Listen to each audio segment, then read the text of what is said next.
नहीं जाने देना बलिदान, व्यर्थ नहीं जाने देना उन वीरों का बलिदान, जिन्होंने इस वतन के खातिर हंसते हंसते दे त्यागे प्राण।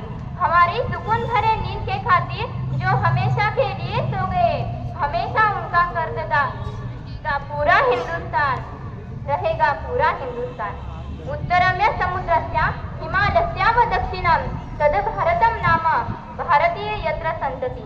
याचा अर्थात आपला भारत देश, जिथे उत्तरेमध्ये समुद्र तथा दक्षिणेमध्ये हिमालय व या भारत देशात राहणारे आपण सर्व भारतीय आहोत। नमस्कार, मी ईश्वरी मलखारी शेवाळे, इयत्ता 8वीची विद्यार्थिनी आपणा सर्वांना मनपूर्वक नमस्कार करते।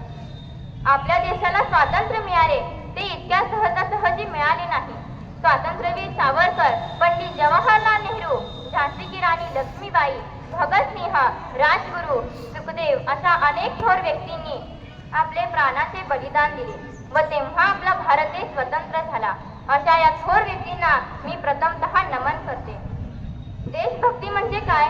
महाराज आधी लग्न कोठ्यानं मग माझ्या रायबाचं, असं म्हणत जेव्हा तानाजी मालुसरे छत्रपती शिवाजी महाराजांचे स्वप्न आपल्यावर घेतात, ती आहे खरी देशभक्ती। देशभक्ती म्हणजे खूप मोठी संज्ञा नाही। देशभक्ती म्हणजे फक्त nation first and self last अशी एक भावना आहे। स्वातंत्र्यवीर सावरकर म्हणतात, देह आणि देव यांच्यामध्ये देश येतो आणि याच देशाचा आपल्याला अभिमान वाटतो। आपला हा भारत देश ब्रिटिशांच्या गुलामगिरीतून स्वतंत्र होण्यासाठी अनेक शूरवीरांनी आपले प्राण गमावले। हा स्वातंत्र्य लढा इसवी सन 1757 ते इसवी सन 1947 या काळात झाला। 1920 या साली स्वराज्य संघर्षाच्या शेवटच्या टप्प्यात महात्मा गांधी यांच्या अहिंसा या धोरणाचा अवलंब केला। रवींद्रनाथ टागोर, सुब्रमण्यम भारती आणि बंकिमचंद्र चट्टोपाध्याय अशा अनेक विचारवंतांनी देशभक्तीची भावना जनमानसात पसरवली। सरोजिनी नायडू, प्रतिलता वड्डेदार आणि कस्तुरबा गांधी यांसारख्या महिला नेत्यांनी महिलांना स्वातंत्र्य लढ्यात सहभाग होण्यासाठी प्रोत्साहन दिले। बाबासाहेब आंबेडकरांनी भारतातील समाजातील वंचित घटकांना मदत केली। भगतसिंह, राजगुरू, सुखदेव आणि चंद्रशेखर आझाद यांनी प्रमुख ब्रिटिश अधिकाऱ्याची हत्या केली व सरकारी इमारतींवरती बॉम्बस्फोट केला।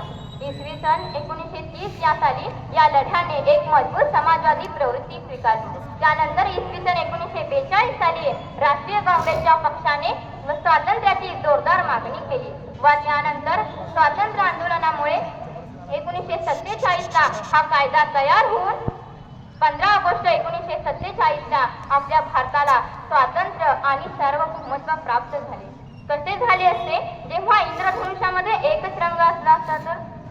काय झाले असते जेव्हा समुद्रामध्ये एकच थेंब असला असता तर? काय एका मोतीने माला उगली जाते? नाही, असंभव आहे। परंतु एका रंगाबरोबर अनेक रंग एकत्र आले तर एका भव्य, सुंदर आणि विशाल अशा इंद्रधनुष्याची निर्मिती होऊ शकते व अशा प्रकारे त्या थोर व्यक्तींनी एकजूट होऊन आपल्या भारताला त्या ब्रिटिशांच्या गुलामगिरीतून स्वतंत्र केले आणि आपणही या देशाच्या प्रगतीसाठी सदैव तत्पर राहूयात। राष्ट्रगान से झूमा देश, राष्ट्रगान से झूमा देश, जब तिरंगा किले पर लहराया। राष्ट्रगान से झूमा देश, जब तिरंगा किले पर लहराया।